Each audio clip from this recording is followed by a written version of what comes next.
Hello, it's Coyote Christina, surfer, author, dreamweaver.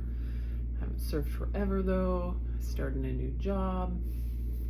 So I was joking at one point that I was gonna have to change my job title or my tagline from surfer, author, dreamweaver to surfer, author, job seeker. So now I found a part-time job while I'm also pursuing my dreams, which is this Amazed and Amused campaign, a 9-week campaign where I'm posting every day and sharing information about the chakras and animal guides, and the second book that I've finished the rough draft. I'm getting it professionally edited, and my dream is to be a published author. So part of this campaign, my two big goals are to build an online community and find other people who are interested in chakras and animal guides and in healing, processing grief, facing our heartache, and building from that when we think we've lost everything and it's all darkness and we can never be happy again, and then finding out that we can find happiness, and it's all about that joy we've talked about, being present in the moment and coming to joy.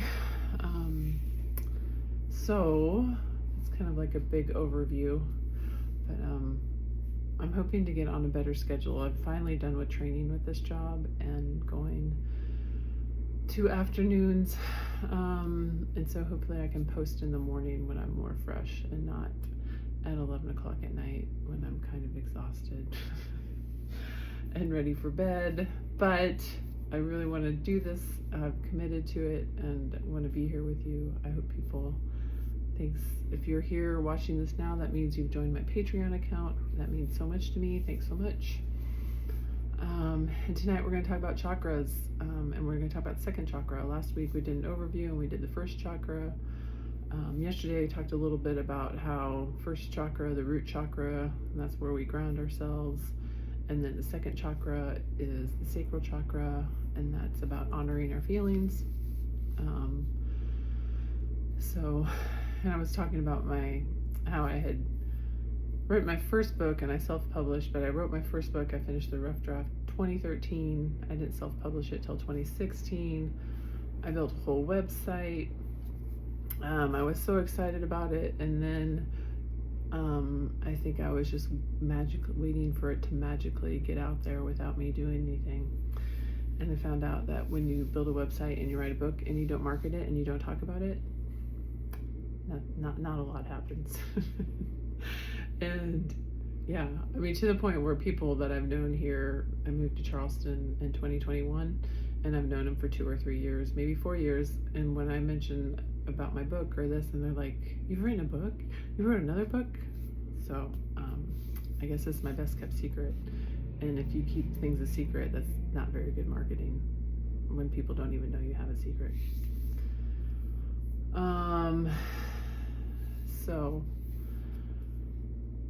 So it's no longer a secret. I'm doing a 9-week online campaign. I'm a surfer, author, dreamweaver, and part-time jobber. And yeah.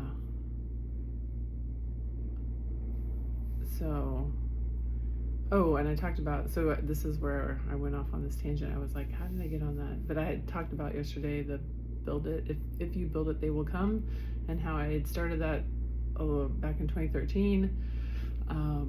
But I really think that I wasn't in a place emotionally to put myself out there or to share it and market it like it needs to be marketed. And I wasn't confident enough in my own experience and my own skills and talents to go out and share them with the world. But now I'm much more confident, and I want to share with the world. And yeah, so I hope this is beneficial to y'all.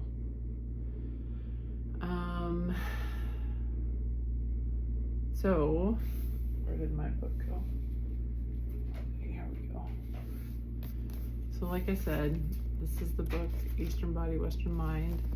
Amazing chakra book. It lines the chakras, Eastern medicine, 7 main energy centers that run along the torso.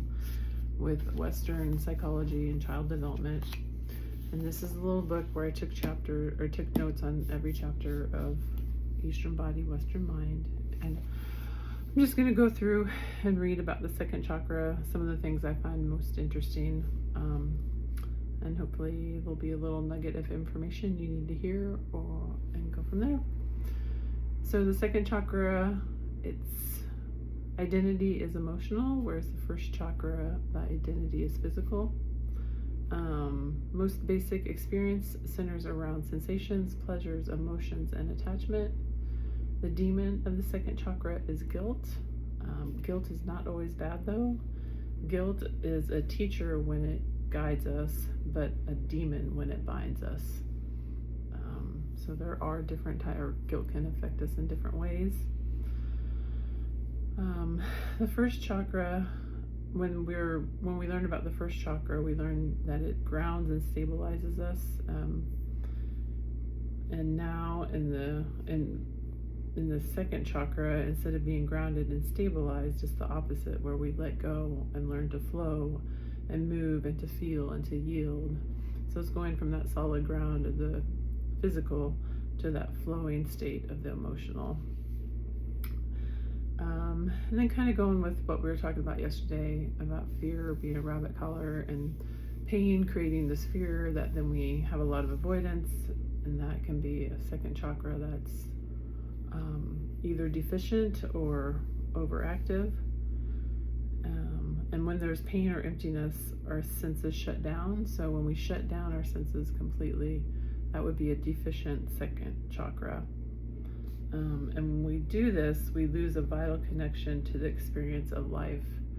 And how at the very beginning, when I was talking about the guiding principles that we kind of underlie Amazed and Amused, one of them was that being in a live body and engaged with life in the present moment makes us no one else can tell us what truth is, because we experience it for ourselves.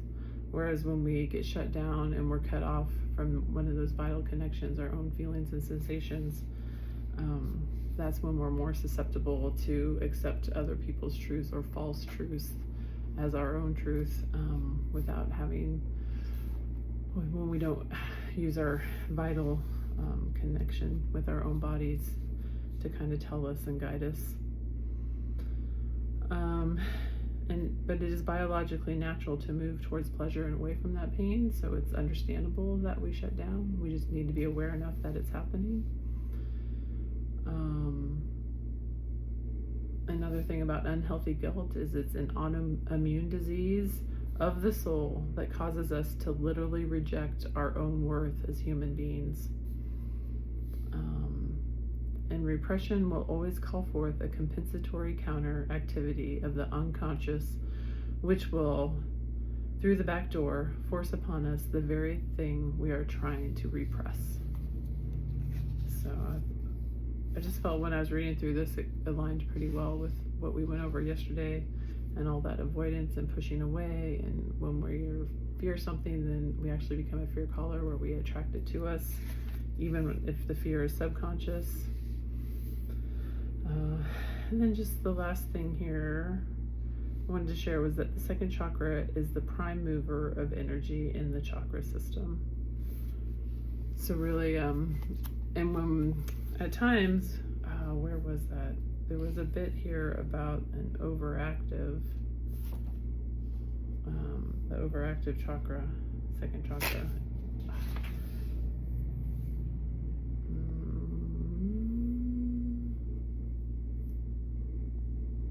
Okay, here it is, the excessive second chakra.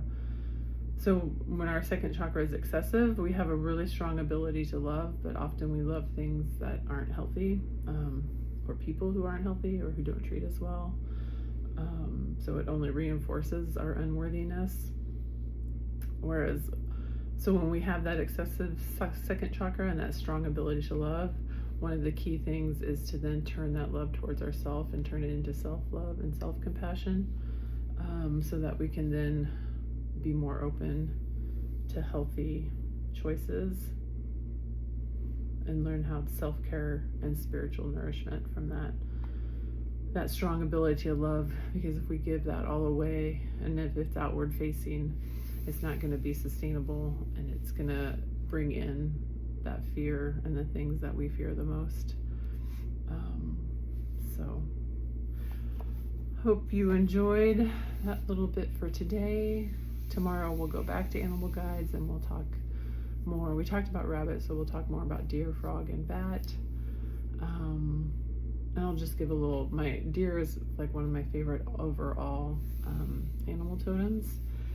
And so I'll share a little bit about deer before, just as a teaser for tomorrow. Both the light and the dark may be loved to create gentleness. Gentleness has the power to touch the hearts of wounded beings. So that's that's from Medicine Cards, page 53. And we will have more tomorrow. Thanks. Have a great night.